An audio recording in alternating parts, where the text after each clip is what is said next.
Nice to see you again. My name is Dr. Stefanie Bennett, and I am a transpersonal psychologist.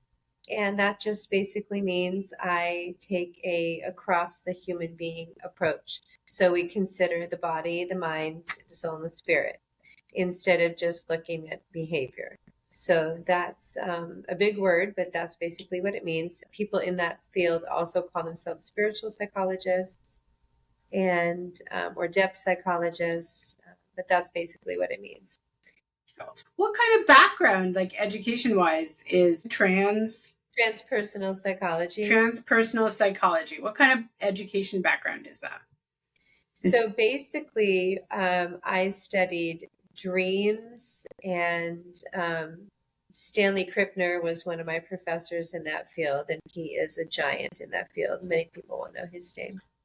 Okay. We also study consciousness. It can also be called consciousness studies. So basically, we studied near-death experiences. Oh, cool. Spirituality, and anything that really has to do with the soul is subject matter. So we also studied, like, starting out worldview, like who makes you who you are? Well, what's your worldview?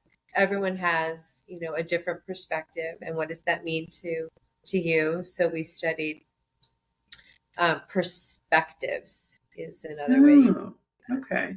And does it take stuff from everywhere, or is it North American?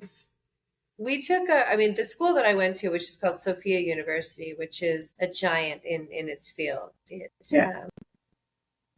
takes a global perspective. So we studied spirituality across the world. You could go into that subject matter in a deeper way if you wanted to. Yeah. I never really got into. Well, I did study Tibetan Buddhism and Buddhism in general. And what I didn't know about Buddhism is that there are as many factions of Buddhism as there are of Christianity. So to say, yes. So to say that, I'm a Buddhist means so many different things. And I never really knew that until I started studying it. So what's interesting about studying these subject matters from a global perspective is that the theologians will disagree, but the mystics all agree. Interesting. So it's a really fundamental perspective. Okay. And you have a book. I actually have several books. I started out as a poet before I graduated with my PhD. And the most recent book that I wrote is called The Soul's Return. The Spiritual Anatomy of Narcissistic Abuse and a Healing Guide with Reclaiming Inner Freedom. This is what it looks like. Okay. This is my author's print. Now, what makes this book unique in the field is that I not only approach narcissism from a psychological point of view, I synthesize the spiritual point of view, what's happening to the target, and then what's also happening inside of the narcissist from a spiritual perspective. Right. And I offer many graphs about what's the spiritual component and what's the psychological component. So people can really get a quick, easy view if you don't really want to read. People don't really seem to read anymore. There's graphs in there that really show in an explanatory fashion what's actually happening. My perspective on this is why it's so important is because when you're trying to heal from narcissistic abuse, and it is a unique type of wounding, just to give a little history, back in the 80s, I think it was, Professor Sam Vaknin was the person that coined the term narcissistic abuse. And as he tells the story, his colleagues were mocking him and giving him a really hard time about, why do you need to name it this? It's abuse. Abuse is abuse. Right. And his argument was, no, that's actually completely incorrect. The wounding that comes out of narcissistic abuse is completely unique.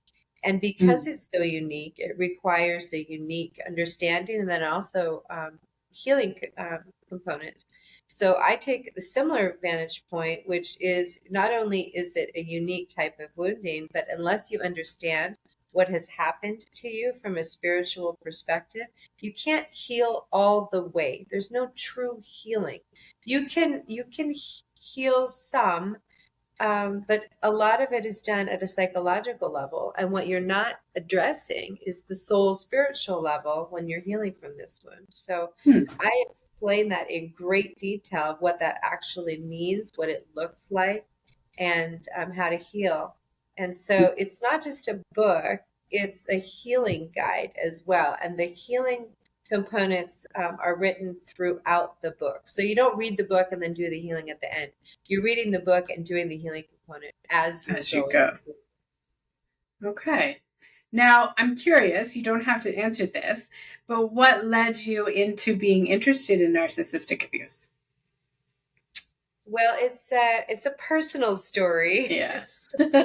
So not into one, and was really overwhelmed during the experience of why did I feel the way that I did, because all of a sudden I just didn't feel okay. right. And it was a situation where the abuser was a covert style. Okay. So there's, when you say somebody's a narcissist, that's a real broad brushstroke. So there's different types of narcissists. And so there's overt and there's covert, and then we can talk about the differences underneath those categories. But it was a different style than I had ever encountered before. So it took me a while to figure out what was going on. And then after I left the relationship, I was really struggling to understand, like on a deeper level, what just happened to me, because it was not like anything I had ever experienced. It's not a typical relationship. They actually are called pseudo relationships. So it looks like a relationship, but if you really pull the covers back, that's not what it is. Right. I have dealt with a lot of youth in my own practice, and adults that were children of narcissistic abuse. And it is very different than the relationship narcissism as well. I often find that they labeled the children as borderline personality disorder because of the attachment break that happens.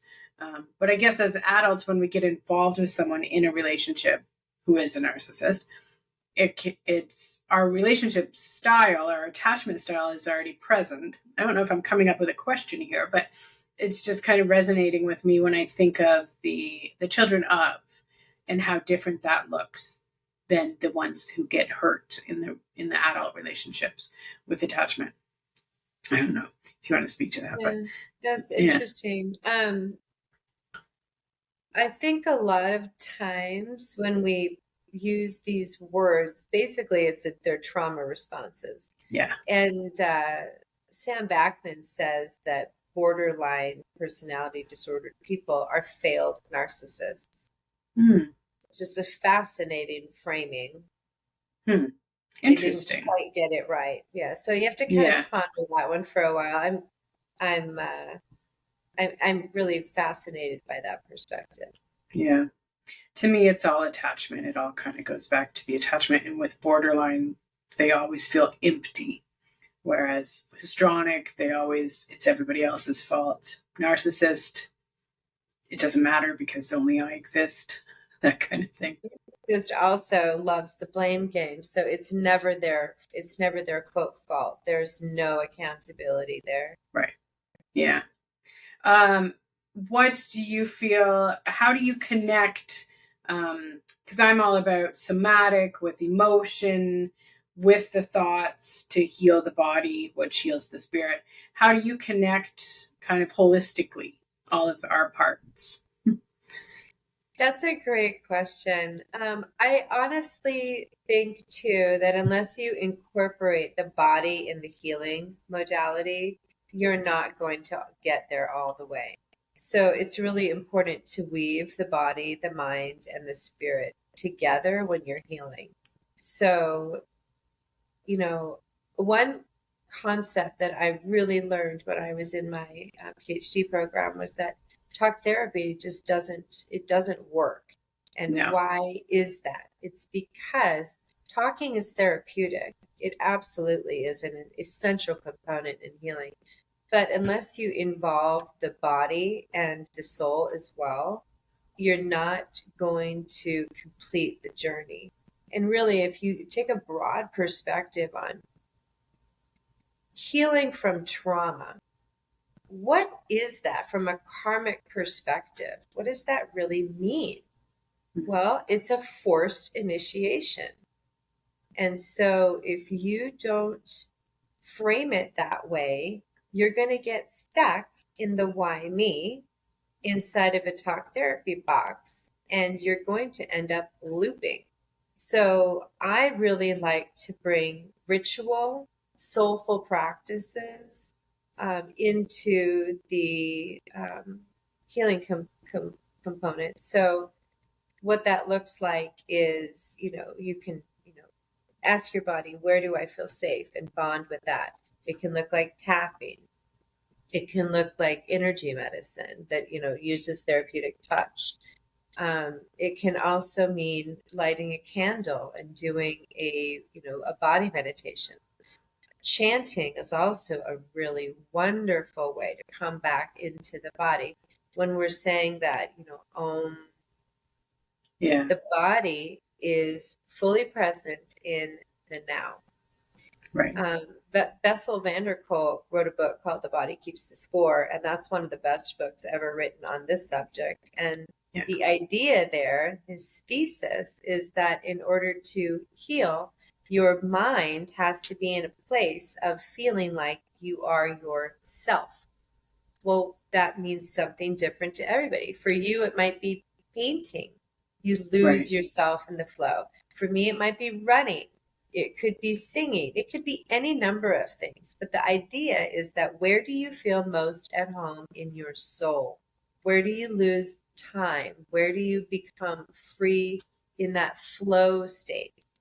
You have to answer that for yourself. But that's an essential key to the door of unlocking healing. Right. Who would your ideal client I have such a heart for people who have suffered from narcissistic abuse. We've all run into people who are narcissists, or they're on the scale somehow. be? It's Right. a modern plague. It's the emotional virus of the century. So I really, and I understand it so well that I really think I bring something to the table to offer somebody who's trying to deal with healing from that particular kind of a wound. How long do clients stay your clients? The idea is to heal and be done. So the average is probably about a year. The thing to remember with narcissistic abuse is it takes time to flush these things out of the soul. So, but everybody's different. That's an average. Yeah. Did you grow up kind of in a place where the spiritual and psychological, all this kind of stuff was open and people were flexible? I grew up in a traditional Northwest family who was, Scandinavian background, and we were Lutherans. So Okay. religion was always part of the conversation. But the spirituality side of it, I really brought that into the family system. I was just, I just came in that way. I was Yeah. always connected. I was clairaudient and clairsentient, a little bit clairvoyant. So I just came in to the world this way. I was the one that introduced these concepts to the family. And did your family take them like well? They're approving? Parts of it did. Yeah, parts of it Yeah. did. When you have these types of capacities, you really learn who's safe and who's not, and when to Right. speak and when not to. So I Okay. learned to camouflage. Right. Who would you say has been your biggest support in your journey? Well, that's a great question. Well, My sister, I have a twin sister. She's Oh, been cool. amazing. Yeah. Yeah. My children. Yeah. And then I have some, dear friends. I also have a couple spiritual mentors that have been Yeah. great support to me. Okay. Douglas Gabriel is one of my dearest friends and spiritual mentors, and he actually wrote the foreword to my book. Oh, nice. Okay. How about your non-negotiables for your day-to-day kind of practice? Is there something you can't go through the day not having done? I get up very early and I make sure I do my meditation and my journaling and all that kind of stuff. And if I don't get it, my day is a little off. So I like Mm-hmm. to ask that question. Mm-hmm. I'm really similar to that. I like getting up early and doing a meditation practice. I write a lot. If I don't write, I feel like part of me dies. So, same Ah, as you, I yeah, have to write. right. Okay. How do you feel people that hold these patterns and these cycles that continue to hurt them and continue to go through this? What can they do to break these kind of patterns, to even sometimes recognize the patterns that they have if they feel they don't have any resiliency built up already? What kind of advice do you give? Well, the first thing we have to look at is karma. What's the karma there? And on some level, we have chosen what is going to happen to us, at least from my perspective. What's going to happen to us? What are the challenges presented? What lesson does it bring? And what are we asked to overcome, to transmute, so that we can turn the pain into a gift? It's interesting when you look at Aristotle's 10 categories. The first category is suffering, and the top category is suffering. So it really Mm, reframes what is the role of suffering in the human experience? I mean, that's a broader question, but yeah, for me, when looking at people who intersect with people with narcissistic personality disorder over and over and over again, what's happening there, from my vantage point, is there's a trauma in the soul, and it's an open wound, and that's like blood in the water to a shark.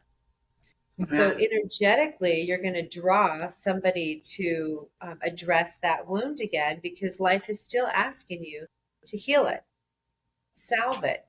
And once that wound is closed up, it scabs over and heals, that energetic imprint is not going to pull someone to activate it again.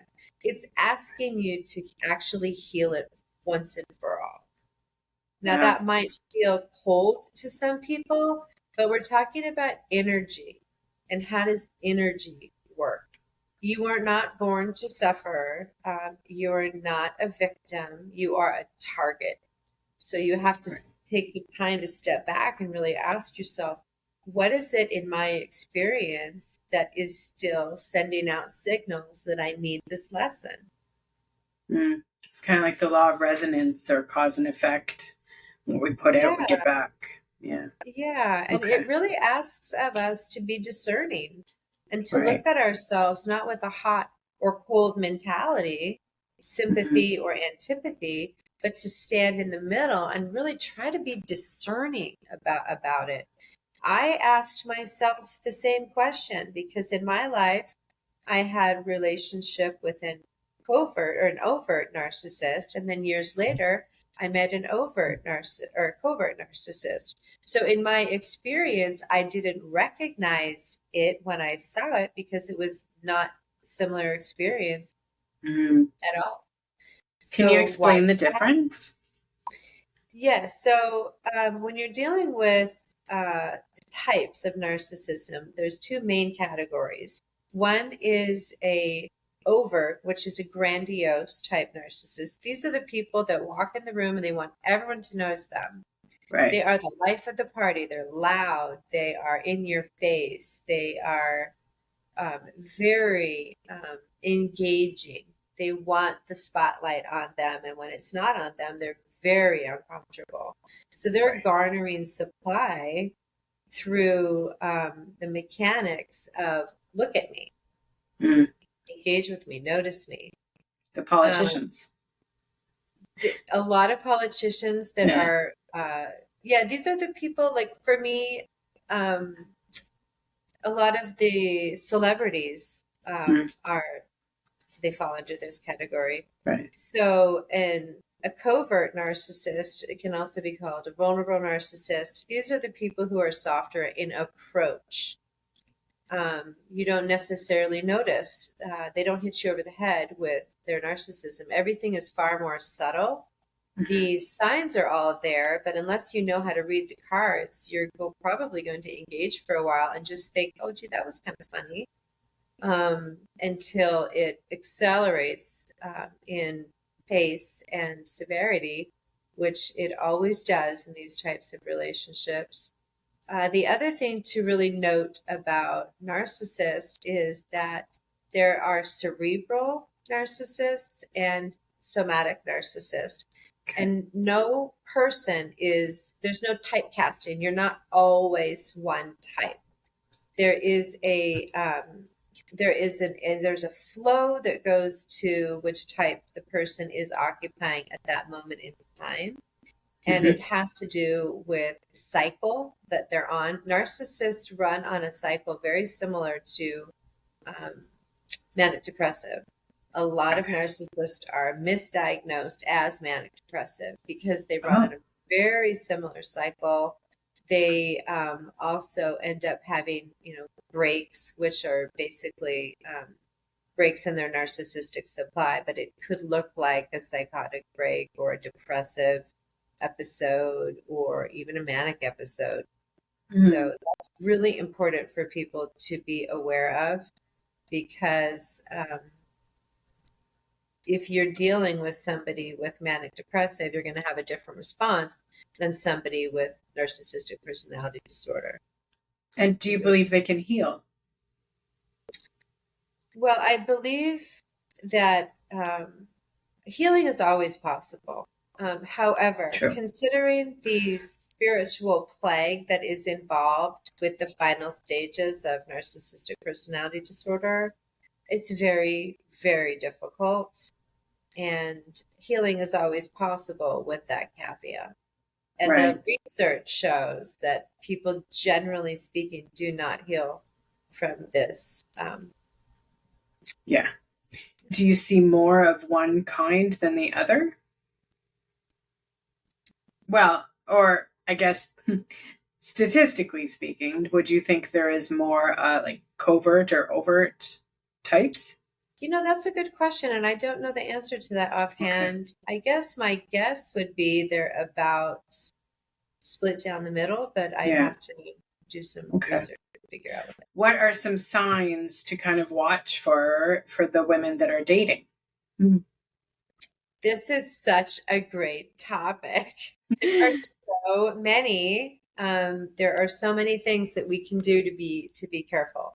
So, number one is bragging. Okay. How much do they speak about themselves? Does the conversation only center on them? Do they engage with you and your life and who you are at all? And if you do Mm. speak to that, how much interest is there? Are they kind of looking around while you're speaking? Are they not engaged? Another big red flag is if you ask questions about their previous partners, are they all crazy, unstable bitches? Right. You know? Right. Oh, the Yeah. crazy ex. Oh, they're all crazy. Okay, Yeah. check. Check, Okay. please. Yeah. Those are some main really good ones. That's a really fun topic, and there's a lot more we could say on that. But What about the love bombing though? Because I've always heard that they will completely love bomb and have this facade of you're so special, you're everything, and kind of build you up. So that's mhm. how people end up getting trapped in these relationships with them. Yeah, love bombing is absolutely huge. In Yeah.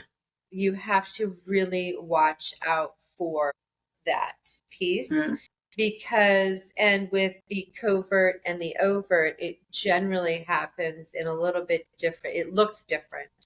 So with Okay. the grandiose narcissist, you're going to be overcome with what's their love language? Is it gifts? Is it touch? Is it time? Is it words of affection?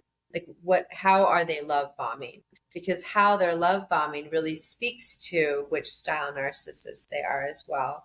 Moving too fast. You're my soulmate. We have to move in together. We have to get married straight away. Right. We have to be together 24/7. These are all things to watch for. They're different outcomes of love bombing. Okay. What is the biggest myth people hold when they're looking for a partner? Well, I honestly think that it's this concept of that other person is going to complete me. They're going to give me the validation that I should be giving to myself.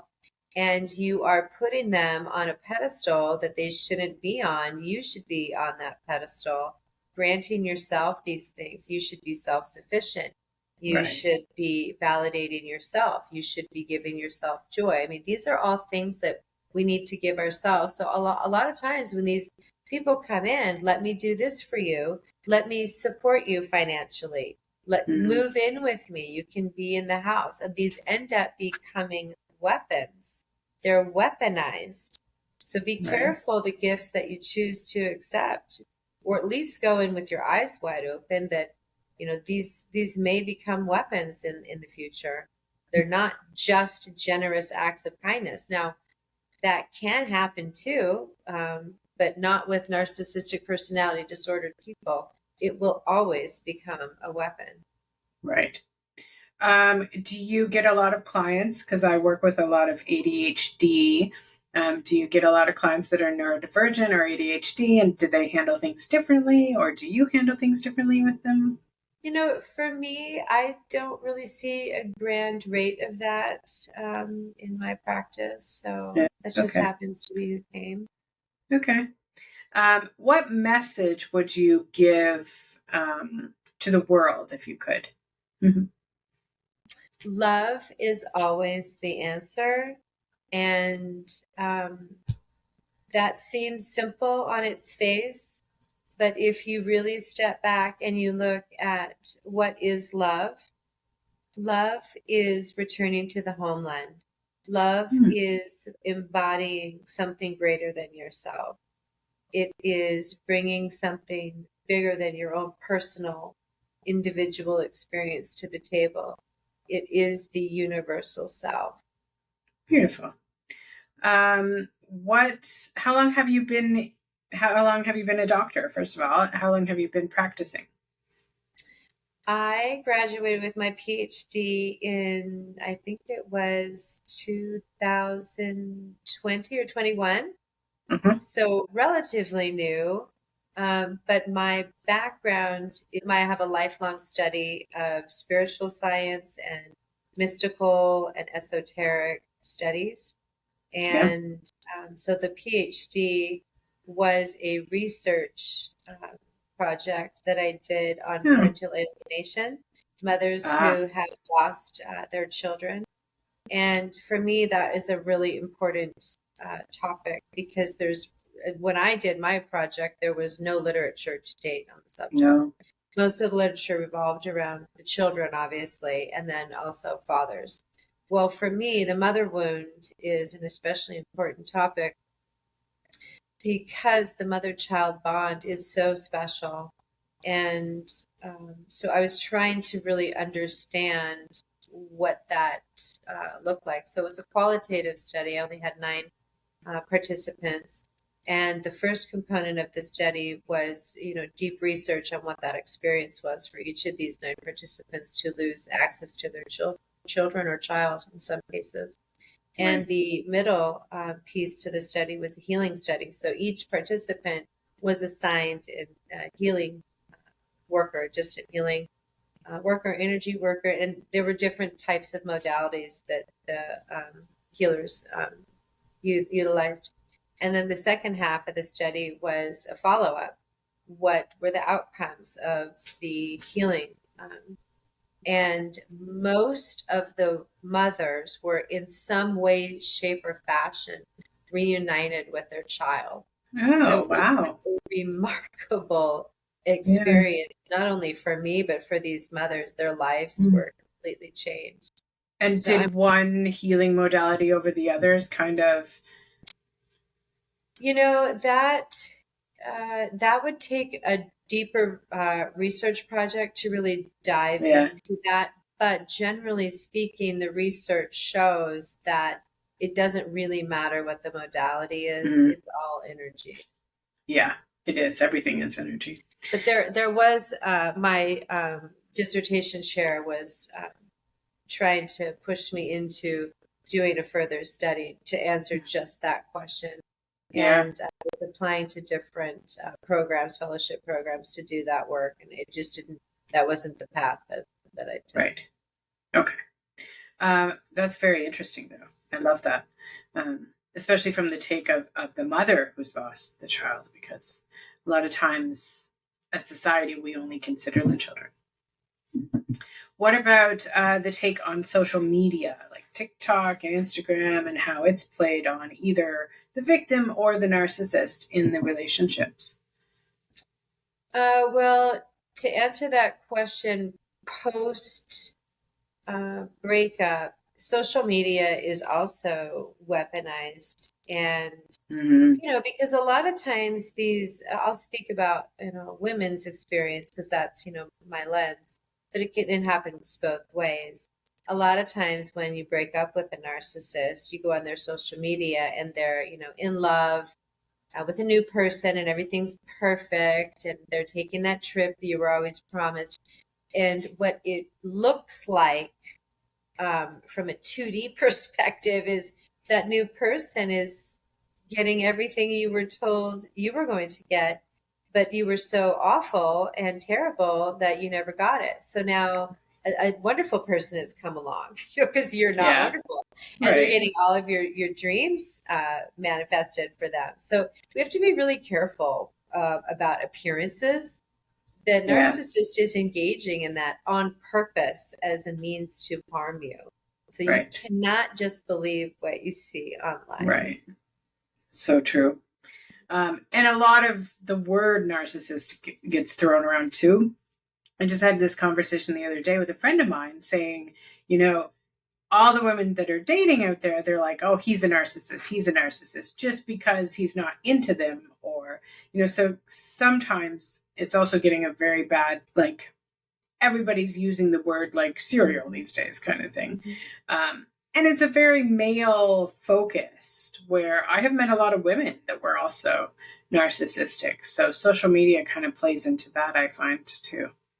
Yeah. That's definitely true. I think a really interesting way to look at this is to ask ourselves, well, why is narc in the word narcissism? Yeah. They are drug addicts, and their Right. drug is narcissistic supply. Mm. So they will do anything and everything to get that supply. It does not matter to them whether it's positive or negative. They'll take it.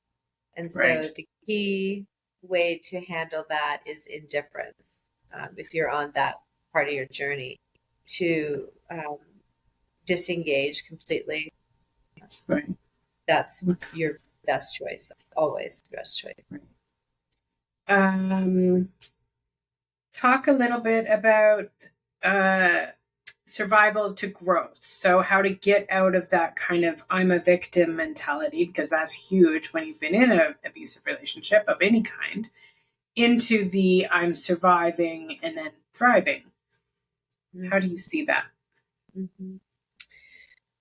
Well, I think it's really important as survivors, when you've just left a relationship like this, to give yourself a lot of grace, because that first portion of it is going to be extremely disorienting. You are probably reeling from what just happened to you and not understanding it. And it's just really disembodied, disoriented, and there's a lot of confusion. So oftentimes when people leave these relationships, they need to rest a lot. And it's really important to give yourself that. If your body is asking for certain things, really be generous if you can, and grant those wishes, and just have patience with yourself, because that's just the rough patch. of it. Right. And as you move towards integrating and understanding what happened to you, and then integrating the experience, it will always get easier. It just will. And as you begin to completely heal your mind, and then also your aura, your biofield, and flush those toxins out of it, you will start to feel better. You Right. really will come back to center, come back to self, come back home. And there's an important part of soul fragmentation, which is we need to call ourselves home. Once you know it's safe, it's important. Call yourself home. It's safe. Come back now. Because oftentimes in trauma responses, there's soul fragmentation. A part of you leaves and goes somewhere to preserve that part of you, to make sure that you're going to remain safe. So healing is all about healing your soul just as much as it is healing your body or your mind too. And Right. I go through in great detail how to actually call yourself. So you said you were clairaudient, clairsentient. Do those kind of gifts come in, and do you work with your clients through those, or are they just more intuitively leading you? It depends on the person, how much I bring in. But one thing that I started doing for people is what I call soul chart readings. Hmm. And it's like human design, but it's different from human design. So when I'm reading somebody's soul chart, we look at your birth date, the time specifically, and your birthplace. And so we're looking at the imprint that the stars were on your soul when you were born. And as a part of doing that reading, that's where I really bring in my intuitive gifts and incorporate it into the report. And the reason I started doing this work is because of your question about the karma of people who have run into these several times. So, well, why is your karma coming up that way? Well, when you do a soul chart reading, you really take a deep look at your soul karma, your mission work, your gifts, your things that you need to work on. You're actually getting a reading on what's going on in your soul, not only now, but in previous experiences. And you really get a great understanding, a deep look at who you are as a soul and why certain things are happening to you. And once you understand who you are, like that great Delphic adage, know thyself, then you can really do such a better job of healing yourself, because you really know yourself on a deeper level and from a much broader perspective. It has been Right. deeply empowering to see how these readings are affecting people's healing journeys. These little Yeah. questions always bug you, like, why Hmm. am I like that? Why do I do that? Why do I do that over and over again? Yeah. These things get answered, and it's really deeply empowering. Is it similar to astrology? It sounds like with the numerology or. Well, it's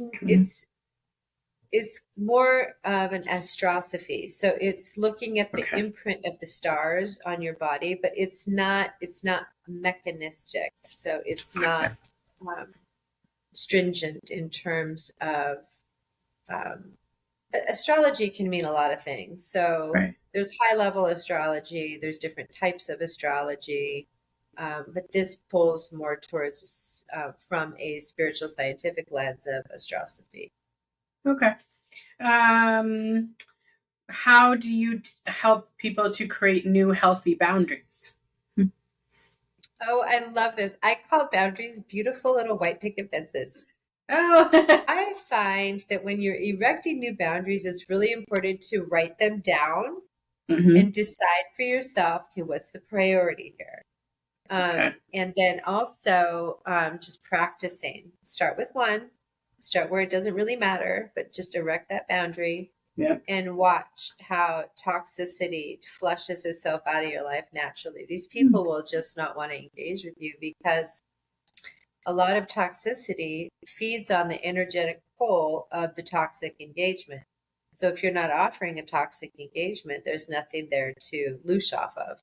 Right. So they'll naturally walk out of your life, which is best case scenario. Okay. Anything else that I have left out or missed that you want to get out? Yes, I really do think that narcissism is a spiritual plague of this lifetime. And we have never had more narcissists on the planet. And it's really important to keep in mind that when we're coming up against this, the task is an initiation, is asking of us something more. We don't want to challenge evil, we want to transmute it. So this asks of ourselves to raise our game, to raise our frequency, to get into a higher vibratory rate. And this is the means that we're being asked to do that in. So all work is really self work. And it really comes down to you and what is your mission in this lifetime. And the mission in this lifetime is to be your best, highest version of yourself and to really embody from that point. So there's no room for woe is me. That is a trap. That is a temptation. And it's really so vital to take that middle path of equanimity. Can you remain in that place when you're being challenged? I mean, it's hard to do, but that's the goal, equanimity. As you're speaking, a question came up. What do you help? How would you help a mother who has been in a relationship with a narcissist, has gotten a divorce, but has shared custody? Because I have seen this numerous times, and it's such chaos trying to co-parent with the narcissist who is still influencing the children.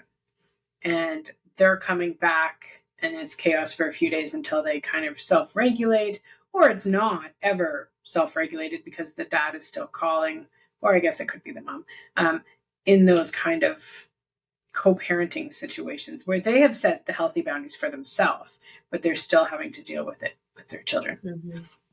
You know, my heart goes out to people in this situation. It is deeply challenging. It's hard to give advice because this is such a naturally toxic situation and it's reality. So the things that we can do to mitigate it are limit communication, basically create rules that are basically just followed. You don't have to engage with the other party to, try to make arrangements. That's a key one. Disengage as much as you can. As obvious as that is, I realize that's a double-edged sword, and it's almost impossible when you're married. There are some. I think it's called Family Wizard, where basically everything kind of goes through a system on the computer, and GALs, court moderators, psychologists can gain access to it so that all communication is monitored. Sometimes just knowing that the communication will be monitored helps out a lot, but really just having compassion for the children who are coming out of a situation of toxicity and having to re-regulate. It takes a few days. It just does. Yeah. So limit contact as much as you possibly can. Have rules set in place so contact is limited, and just have patience. And I know that that's so easy to say. I know how difficult it is. Yeah. It can be a big struggle. Quite a few of my clients have been in that kind of situation. Where do people find you? My website is drstephaniebennett.com. My name is spelled with an F, so that's important. And I'm also on Instagram, same handle, Dr. Stefanie Bennett. And I have a spiritual blog, which is called Hagia Graphia. It means holy writing, and that's where I put all of my sacred writings. I'm doing a lot of work there on Mary Magdalene right now, which is cool.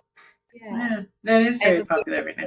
That's on Mary Magdalene, and from a esoteric mystical perspective as the 13th disciple, and I'm really excited about it. It brings something new to this niche, and I think people will really enjoy it. Yeah, that's very fascinating. Okay. And your book, where can they purchase it? Wonderful. Okay, so I'm on Amazon, and then I also just got on Barnes and Noble, Apple, Kobo, I think it's called. So, but the book is available pretty much everywhere now. Okay. And you Okay. can also access it through my website as well. Okay. And clients of yours, are they seen virtually or in person? It's all virtual. All virtual. I think a lot of us are all virtual. It's such a breeze. It's great. Okay. Thank you so much. Thank you for having me. It was a real pleasure.